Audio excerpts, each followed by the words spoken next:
Hi, this is Dan Heisman. This is our ongoing series of YouTube videos to help the viewers play chess better. In today's video, I want to talk about the major use of tactics, which is ironically different than the way tactics are shown in most tactics problems. And we'll get to that in a minute.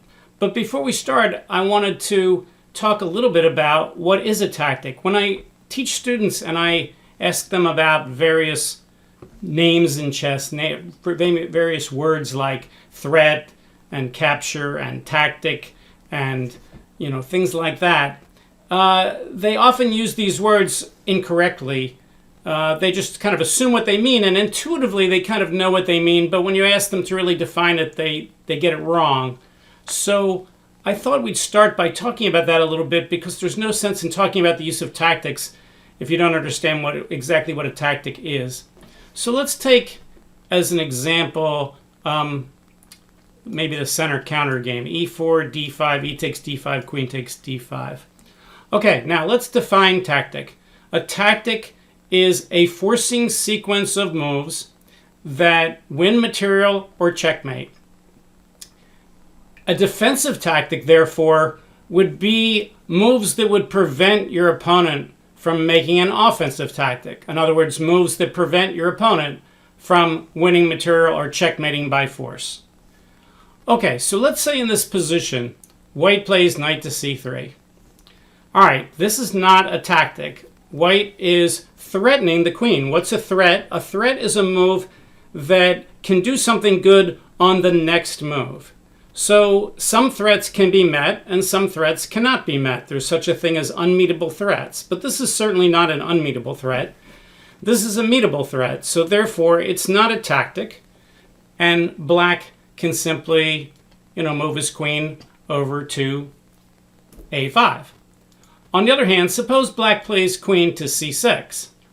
Now white does have a tactic, because he can play bishop to b5, pinning the queen to the king. And then, even though this is a threat, it's also a tactic because it's unstoppable. No matter what black does, white's going to end up winning material. So this would be a pin and a threat, but it also becomes a tactic. When you play knight to c3, that's not a tactic. He can stop the threat. But let's say black doesn't know the value of the pieces, and he says, oh, he's attacking one of my pieces, maybe I should guard it. So let's say black now plays knight f6, which is a blunder. All right, well, in this position, white now has a tactic. He can win a queen for a knight. The problem is, in most of the literature up till about the year 2000, there was no name for this tactic. I had one person criticize me in an earlier video and say, this is just analysis. Well, analysis is everything that you're figuring out in your head to some extent when you're looking at candidate moves and what might happen. So the question is, what would be the name of the tactic here if white takes the queen and black takes back? And the answer is, I call this counting. Why is it counting? Because if you know the value of the pieces, and you know that you're getting, let's say, Larry Kaufman's values, that you're getting 10 pawns worth of material, and black's only getting 3.5 pawns worth of material, then 10 is more than 3.5. So you're gaining 6.5, and the tactic is counting. Now, this is a one square counting, so it's a very, very simple counting. Is this part of analysis? Well, of course, but all tactics, whether they work or not, are part of analysis. If you have a potential tactic and your opponent has a defense, well, then you're analyzing the position, but you don't have a tactic because he's got a defense. Here, white did not have a tactic when he played knight c3. He simply had a meetable threat. When black didn't meet the threat, now white has a tactic. If white doesn't play knight takes d5, then he's not winning material. I mean, you could argue that he could play bishop b5 check first, but that would be silly. So white is winning material here. So white has a counting tactic in this position. If black had played queen c6, now white has a pinning tactic that will win material on the next move. So threats are not tactics unless they are unstoppable. This is a good example of a threat that's perfectly stoppable. White doesn't play knight c3 to attack the queen in the hopes that black doesn't see it and that he'll win a queen for nothing. He plays knight c3 so that black has to waste time moving the queen so that he can continue to develop his pieces. We call that idea when you move a piece from a worse square to a better square, and your opponent doesn't move his piece from a square to a better square. He just, in this case, white's making his knight better, but black's queen is not getting better by going, let's say, from d5 to a5. We call that winning at tempo. So white is winning at tempo with his threat, but it's not a tactic. A tactic is where he would be winning material or checkmating by force. Now, when you study tactics in a book, 99% of the tactics you study are to either win material, checkmate, or get us some sort of draw when it looks like otherwise you're losing, like with a perpetual check or a stalemate or something. Those are all offensive tactics. The problem is, as you get better and better and you play other players, they will filter out their unsafe moves and not play them on the board so that you don't get tactics. So in this position, if you're playing a beginner and he plays knight f6, that's a blunder now giving you a counting tactic. But if you're playing someone who's any good, they're going to move the queen and you won't have a tactic. So what's going to happen is, let's say a typical game is 40 moves and your rating is 1700 and your opponent's rating is 1700. Maybe 2 moves a game your opponent will give you a tactic because he'll try to filter out an unsafe move and he'll make a mistake and you'll have a tactic against him.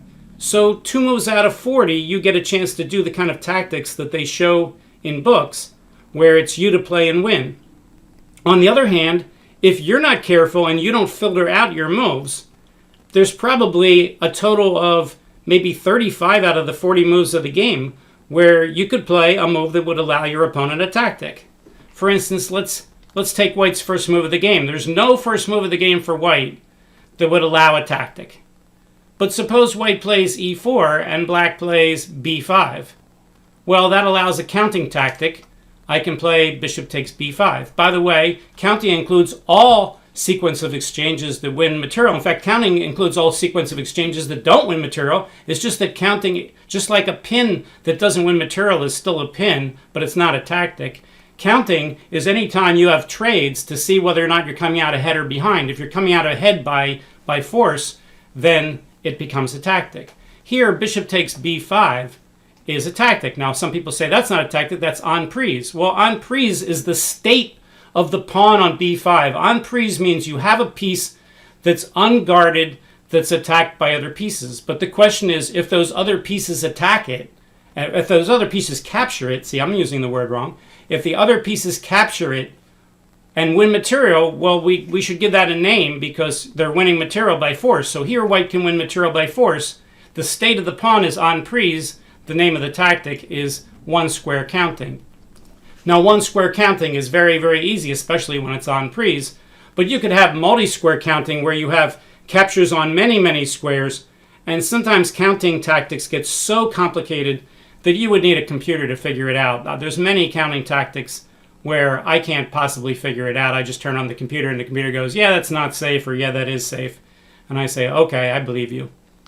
All right, so let's take a look at some more. We've now done some basic concepts. Let's take a look at some more little bit advanced ideas with the same thing. So let's look at number 198 here, getting out these things from my Internet Chess Club library. Okay, so it's black's move here, and black is ahead a rook for a pawn.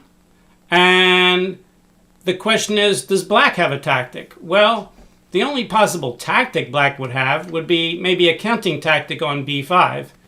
So the question is it safe for black to play queen takes b5? And when I give people this puzzle, they get it, almost all get it right. And everybody says, no, queen takes b5 is not safe because white will play queen to h6. And after queen h6, he has the unstoppable threat of queen g7. And since it's unstoppable, queen b5 is not safe because it allows white to have a tactic. What's white's tactic? It's a 2-move checkmate, starting with a threat, queen h6. So queen takes b5, triple question mark, queen h6, and now no matter what black does on the next move, white will play queen g7 checkmate. It's very easy to create unstoppable threats against weaker players who don't look for these things. If they don't look for their opponent's checks, captures, and threats, I have a name for that too. I call that hope chess. The reason I've come up with these names like counting and hope chess and so on is when people make mistakes and we want to discuss them, we want to have names for what's going on. We don't want to just say, well, that's a mistake. We want to say, that's a mistake. It's this type of mistake so they can understand what it is to help prevent them doing it in the future. So queen takes b5 is not safe. White's pawn is en prise, but black cannot safely capture it because of the unstoppable threat, queen h6. Now, most people get this right because they use their tactical vision. They look at the board and they say, wow, look at all these dark square weaknesses around the king. I wonder if I can get my queen up there and take advantage of that. And they see that they can. And this is using your tactical vision to determine if a move is safe. And using your tactical vision to determine if a move is safe is what we would call necessary but not sufficient. One of the reasons why I can win a lot of speed games against people rated 15, 16, 1700 is that's pretty much all they do. They use their tactical vision to check to see if moves are safe, and that's understandable in a speed game where you can't do much more. But in a slow game, you can't just use your tactical vision to look around and see if a move is safe. Just because someone can make a move and you make a move that's not safe, or if they made a move that's not safe and you're trying to see it, you can't necessarily find those moves just by your tactical vision. You need to actually analyze your checks, captures, and threats. So tactical vision should augment using your checks, captures, and threats. So in this case, you don't need to augment the tactical vision. Almost everybody's tactical vision, except for beginners, finds queen h6. But just because it solves this problem and enables you to see that queen takes b5 is not safe, doesn't mean you're going to be able to do it in every position. So let's take a couple where it's not quite so clear. Let's bring out number 30 here. Okay, so this is one of my students' games, and I asked people in this position, I think I used it in an earlier video, I asked people, what would be my first candidate move if I was white in this position? And when I say my first candidate move, by first I don't mean best. I mean, it's the first move I would consider. Sometimes the first move I would consider is not a very good move, but it's still my first candidate move because it's the first one that comes to mind. And in this position, my first candidate move is to develop my pieces, knights before bishops, and get my knight onto its best square. So the question is knight c3 safe? And if you've never seen this position before, you could take some time, you could pause the video, and decide for yourself whether knight c3 is safe. Now, I've given this puzzle to hundreds of people, and when I ask them if knight c3 is safe, occasionally lower rated players will say, no, it's not safe because after knight takes c3, b takes c3, white gets doubled pawns. But not safe means allowing a tactic, and allowing a tactic means winning material or checkmate. So if you think doubled pawns are really weak, and they are on the average slightly weak, but they're not really weak. It's nothing like losing material. Losing material usually means you're losing at least a pawn, although some people consider losing the bishop pair to be losing material. If you're looking at a move and you're using your tactical vision to see if it's not safe, a lot of people after knight c3 say, well, everything looks safe, so therefore that move is safe. And I would say people at the 1700 level, for the most part, no matter how much time I give them, think that knight to c3 is safe because they realize that the double pawns is not a problem. But if you use your analysis and you look at all of black's checks, captures, and threats, one of the major threats that black has is to move the knight to any square and get a discovered attack on the d-pawn. Well, unfortunately, knight takes c3 brings a defender to the d-pawn. So knight takes c3 is perfectly safe for white. If black plays a move like knight b6, white will just defend the pawn with a move like bishop e3, and again he's safe. For instance, if knight to c4 here, white could play b3, knight takes, pawn takes, and the pawn again guards d4, and everything's safe. So knight b6 doesn't work, but the problem is knight to b4. Knight to b4 attacks the c2 pawn, and also is a discovered attack on d4. We call this a double threat. It's not a double attack. A double attack is where you move one piece and attack two. Here you're moving one piece and it's attacking one, but you have a discovery attacking another. So that's one of the possible differences between a double threat and a double attack. So this is definitely a double threat. Black has two threats, knight takes c2 and rook takes d4. Well, rook takes d4 can be stopped with moves like bishop e3 and knight e2, but none of those moves would also stop knight c2. In fact, there's no move that white can play that stops knight takes c2, so therefore knight c3 is not safe. So if you play knight c3, you're allowing your opponent a tactic if he can find it. So knight c3 is not safe, black has a tactic. He has that double threat tactic. And good players can see this right away. One of my students lives in San Francisco, and he went to the Mechanics Chess Club, and I think International Master John Donaldson was the manager at the club. And I told him to go up to good players and show them this position, but don't ask if knight c3 is safe. Just simply ask good players what do they think about the candidate move knight c3. So he said to John Donaldson, "Excuse me, Mr. Donaldson, but what do you think about knight c3 in this position?" And John Donaldson looked at the position and said, "Well, I don't know. What would you do about a move like knight to b4? It looks like you're losing a pawn, so no, I wouldn't play that move." Well, is John Donaldson using his tactical vision, or is he using very good and quick analysis? And I think the answer is this position after knight c3 is not a typical tactic that you would see in a book, because even though it's a discovered threat tactic, it's only winning a pawn, and most people don't put tactical problems in books that win pawns because they can't be guarded. That doesn't sell books. They want problems that win exchanges and knights and queens and stuff like that. So I highly doubt that John Donaldson's ever seen this position before, but he's a good player, and good players have to very quickly be able to analyze moves to see if they're not safe, and good players know what kind of moves to look for. So John Donaldson probably very, very quickly analyzed knight to b4 and quickly saw there was no defense, and therefore rejected that candidate move, just like he would in a game. So if we go back to white's move, if white was a good player, he would realize that knight c3 is not safe, and he would filter out that move and not play it. He would play a safe move instead. And that's where good players use almost all their tactical ability. Since in 40 moves a game, there's many, many moves where you could make moves like knight c3 and allow him to have a tactic like knight b4, then good players are using their tactical ability not to win pieces, but to prevent from losing pieces. Because almost every move of the game you could lose a piece if you're not safe, while there's only a couple moves a game where you can win pieces when you're playing decent players. Now, if both players are rated 700 instead of 1700, well, that's a little different. Then maybe there's 35 out of the 40 moves where they could make unsafe moves and they could use their tactical ability. But there also may be 10 or 15 moves during the game where they can use their tactical ability to win material.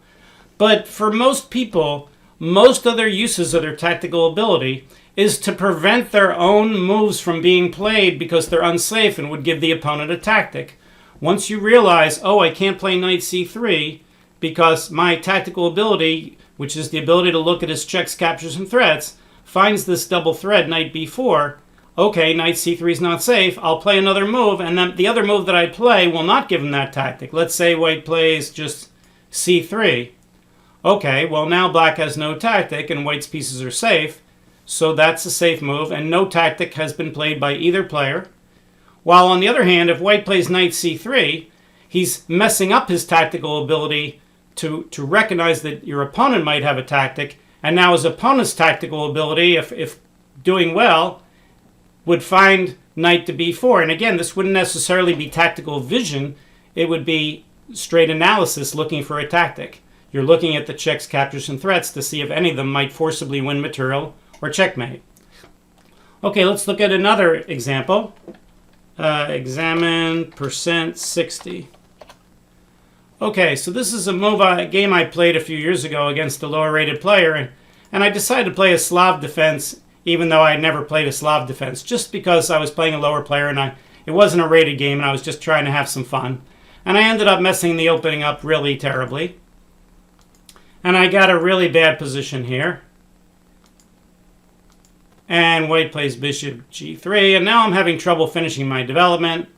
I castle, he plays bishop d3, and now I'm trying to figure out how to get my queenside pieces out. And I don't see any wonderful way to do that. So I kind of punted with a bad move, a6. All right, so here the question is, what should white do? And white has several candidate moves, but I'm going to ask the question that's kind of the idea of the video, which is you're using your tactical ability to determine if your moves are safe. That's the number one thing you're trying to do. So I'm going to ask you, is knight to e5 safe? Is knight to e5 safe here for white? Again, if you'd like to pause the video and check it out and see what you can find, go ahead. All right, well, in the game, my opponent played knight to e5. And after the game, I said to my opponent, when you played knight to e5, did you think it was safe? And he said, well, of course I did. And I said, well, how did you determine that? And he said, well, you've got two pieces attacking the knight, and I've got two pieces guarding it. If you take with the knight, I'll take back with the pawn, forking your bishop and your knight, and that would give me a tactic, so you can't do that. And if you take with the bishop, then I could take with the pawn or the bishop, and you're only attacking it once, and, I'm guarding it once, and therefore it's safe. And I said, well, that's very interesting. I said, superficially, if you just use your tactical vision, that may be what you decide, but what you have to do is look at all the sequences of checks, captures, and threats to make sure they're okay. So in the game, what I did was I played bishop takes e5. So now white has two ways to take back, with the bishop and the pawn. Let's say he takes with the bishop.